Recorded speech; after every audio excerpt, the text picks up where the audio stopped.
Shalom. Jumpa lagi dengan Channel Legion of Yesus, memberitakan kabar baik bagi semua orang. Kali ini kita akan membahas penggunaan palma pada zaman dulu, menyambut masuknya Kristus ke Yerusalem. Apakah ini pemujaan atau penghujatan terhadap Kristus?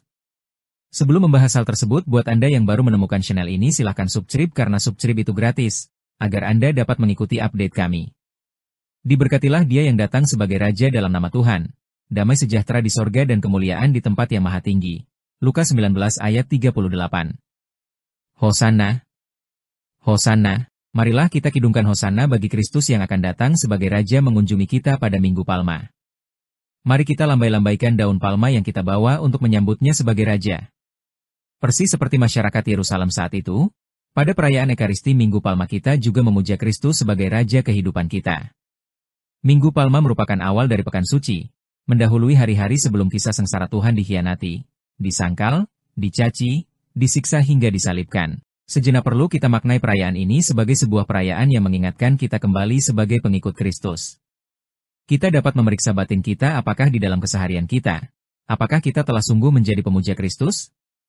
Menurut kebiasaan liturgis, pada hari ini disiapkan daun palma untuk diberkati dan digunakan oleh umat dalam perarakan menuju gereja untuk merayakan Ekaristi. Daun palma yang dipegang umat itu dapat dilambai-lambaikan sambil menyanyikan lagu-lagu yang mengenangkan sorak-sorai halayak ramai menyambut kedatangan Yesus di atas ekor keledai hendak memasuki kota Yerusalem sebagai Raja Damai.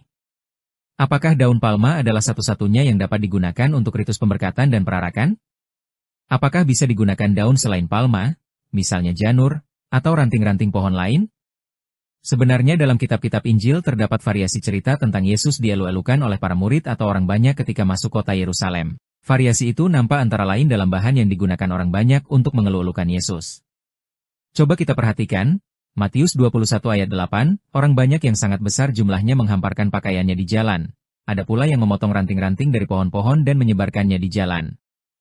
Markus 11 ayat 8, banyak orang yang menghamparkan pakaiannya di jalan. Ada pula yang menyebarkan ranting-ranting hijau yang mereka ambil dari ladang. Injil Matius dan Markus menceritakan bahwa orang banyak itu menghamparkan pakaiannya di jalan. Tetapi Matius dan Markus tidak menceritakan bahwa orang banyak itu memegang daun palma. Yang menarik juga adalah bahwa ranting-ranting pohon itu disebarkan di jalan, bukan dipegang dan dilambaikan. Lukas 19 ayat 36, dan sementara Yesus mengendarai keledai itu mereka menghamparkan pakaiannya di jalan. Lukas tidak menceritakan bahwa para murid Yesus yang mengiringinya menyebarkan ranting-ranting hijau dan memegang daun palma. Satu-satunya Injil yang menyebut pemakaian daun palma adalah Yohanes 12 ayat 13, mereka, orang banyak, mengambil daun-daun palem, dan pergi menyongsong dia sambil berseru, Hosanna! Diberkatilah dia yang datang dalam nama Tuhan, Raja Israel. Yohanes tidak menceritakan bahwa orang banyak itu menyebarkan ranting-ranting pohon atau menghamparkan pakaiannya di jalan. Jadi nama hari Minggu Palma dan tradisi upacara pemberkatan serta perarakan dengan daun palma sebenarnya berdasarkan cerita dari Injil Yohanes. Arti dari daun palma itu menjadi jelas dari konteks ceritanya, yaitu peristiwa Yesus dielu-elukan, disoraki, disalami sebagai Raja, yang datang dalam nama Tuhan untuk membawa damai.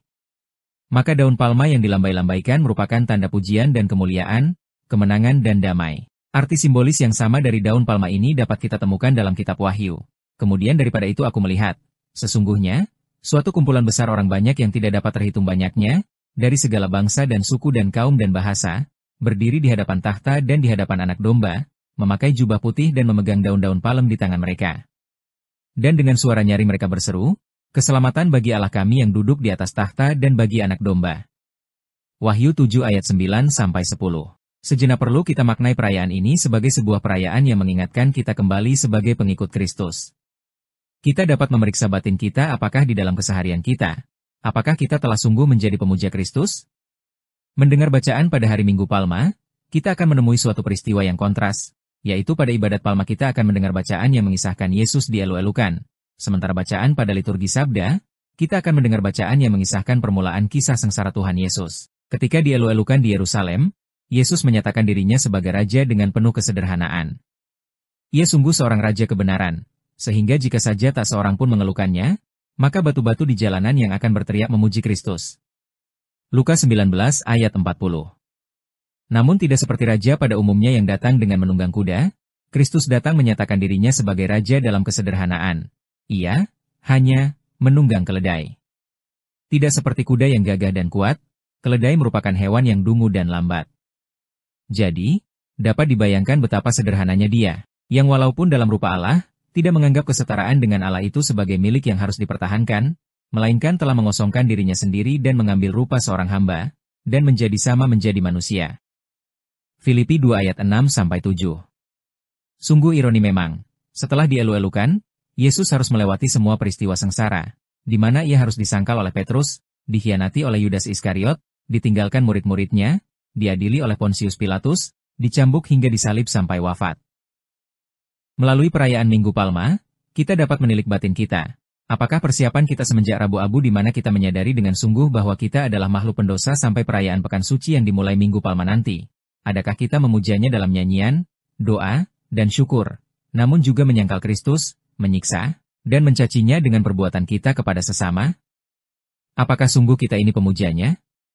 Bukankah dengan perbuatan kita, seringkali kita menjadi penyangkal Kristus? Tetapi, Tuhan memang datang untuk para pendosa. Maka, mari kita memeriksa batin kita. Sejauh mana kita telah terjatuh dalam dosa? Dan sudahkah kita bangkit kembali? Sudahkah kita sadari bahwa kita membutuhkan Tuhan untuk menyelamatkan kita? Kita perlu mengikuti teladan Kristus, sebab ia pun jatuh sebanyak 3 kali selama perjalanannya memikul salib ke Bukit Golgota. Namun ia bangkit kembali untuk menyelesaikan rencana kasih Allah dengan wafatnya di kayu salib.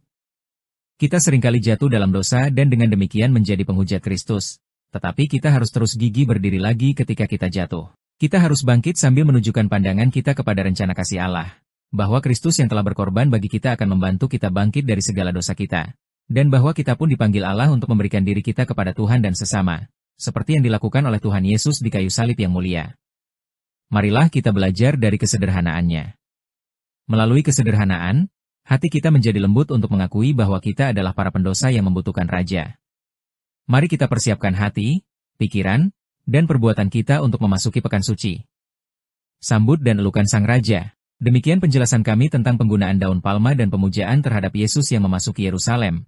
Semoga channel ini bermanfaat bagi Anda dan memberkati Anda.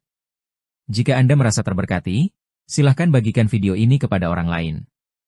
Tuhan Yesus memberkati kita semua. Demi nama Bapa dan Putra dan Roh Kudus. Amin.